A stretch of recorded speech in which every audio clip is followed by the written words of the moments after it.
How's everybody? How are you guys doing? Everybody okay down there? Okay. I get really worried at graduation ceremonies that when you come in, there's so many people looking at you that you can't find your people. So I know many of you are probably wondering where your loved ones are. So please take a moment.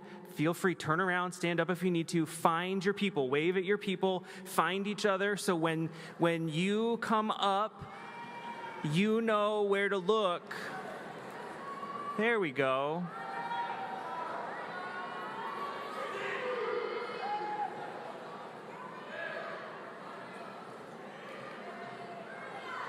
Okay, there's some people over there who are looking for you. Everybody? Oh, somebody over there. Up there, too. And about back there, the guy in the blue shirt. Okay, did you find them? Did you get them? Okay, you know where they are? Okay, good. Good. Graduates, it is my privilege to congratulate you on behalf of the faculty of Rock Valley College on this momentous achievement. One of the things that I've recently discovered just today is how much I enjoy sitting up here because I get to see all of the designs on your mortarboards and I get to see your stoles. And many of you won't know this, but there's a young woman down here in the front row with a red stole on, and she has embroidered on the bottom of her stole, "Proud of myself."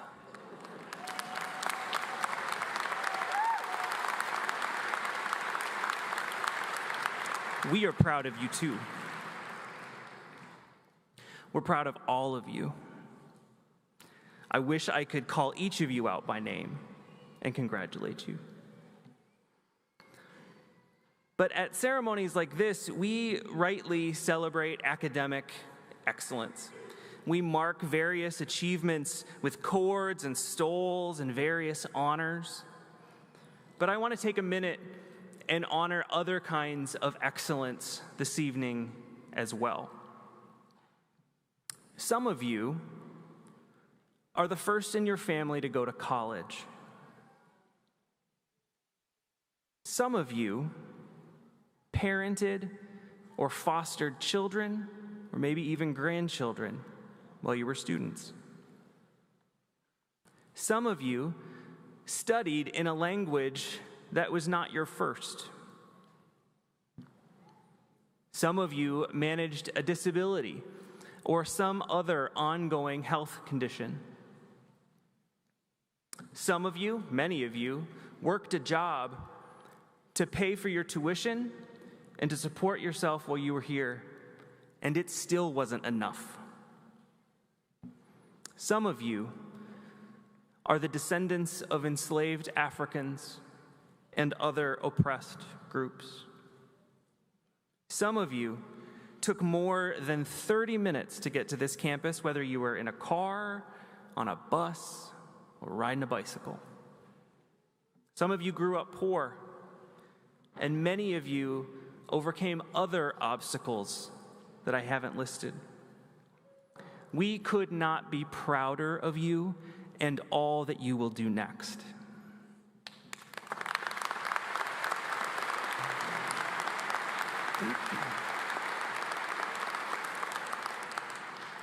However, sometimes when we think about education, we think about it only in terms of what comes next.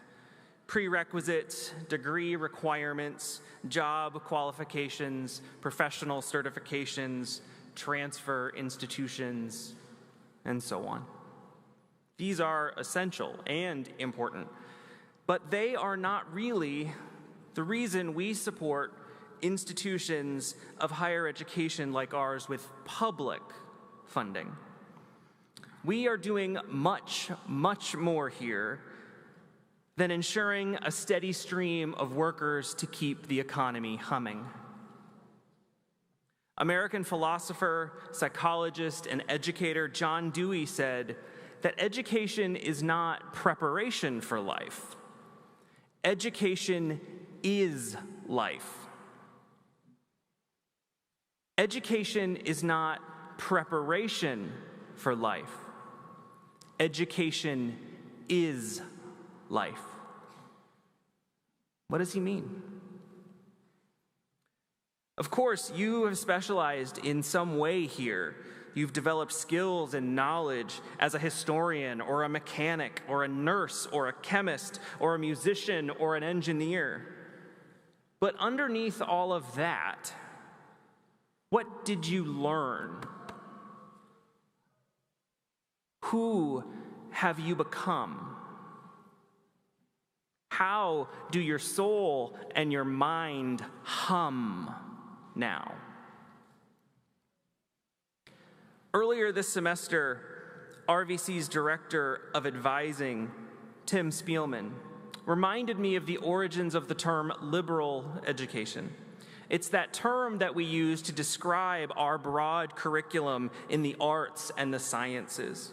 It has nothing to do with partisan politics, but it is rooted in a deeply political claim of what it means to be alive, to be a person.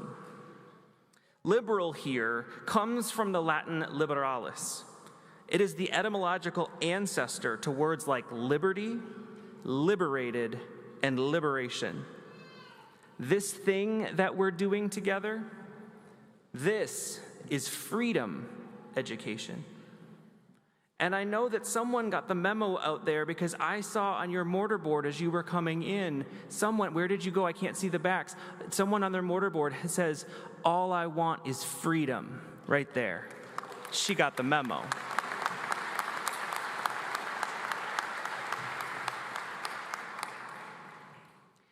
And in an age when we see the terrifying rise of fascism across the globe and here at home, freedom education, education for freedom, is as important now as it has ever been. In a moment like this, when state governments suppress democratically elected voices, remove books from library shelves, police who belongs in public spaces, and censor what teachers can and cannot say in the classrooms, education for freedom is as important as it has ever been.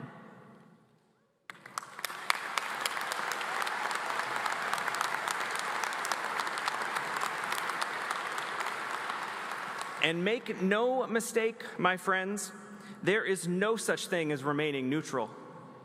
Anyone who will tell you that educators ought to just stick to the facts seem to have forgotten that Galileo spent his entire rest of his life under house arrest for asserting the then audacious, inconvenient fact that the earth revolves around the sun and not the other way around.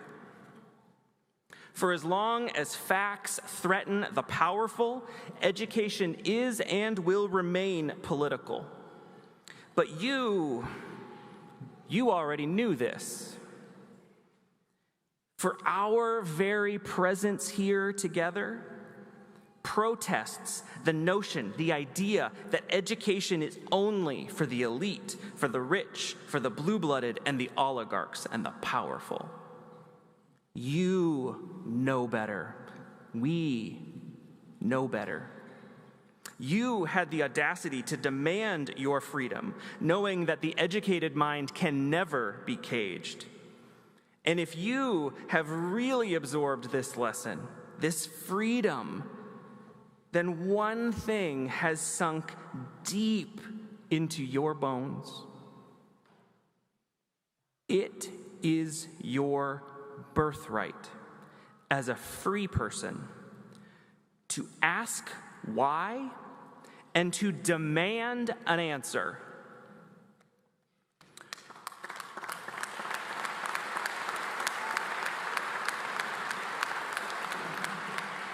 I'm going to say it again.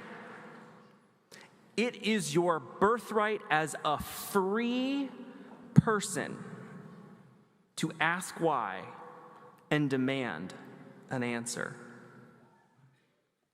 One more time, in case you weren't listening. It is your birthright as a free person to ask why and demand the answer.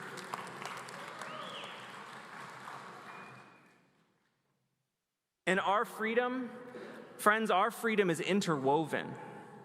I need you free. I need you free. You need each other free. Your family and our community need you free.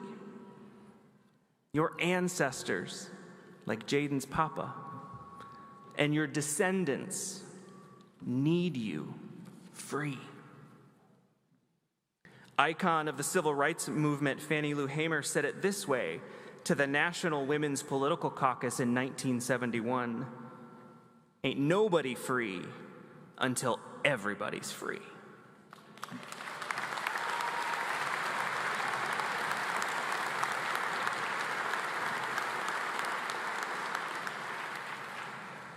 And at the end of the day, that's the difference between power and freedom.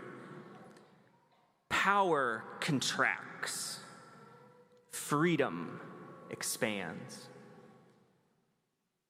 And so may we all live up to the example of Harriet Tubman, the formerly enslaved conductor of the Underground Railroad, who, as my then 8-year-old daughter put it, Harriet Tubman freed herself, and then she went back for others.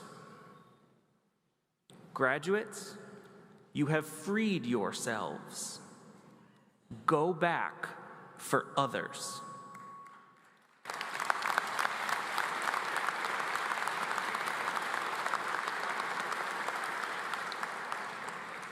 Thank you. Congratulations.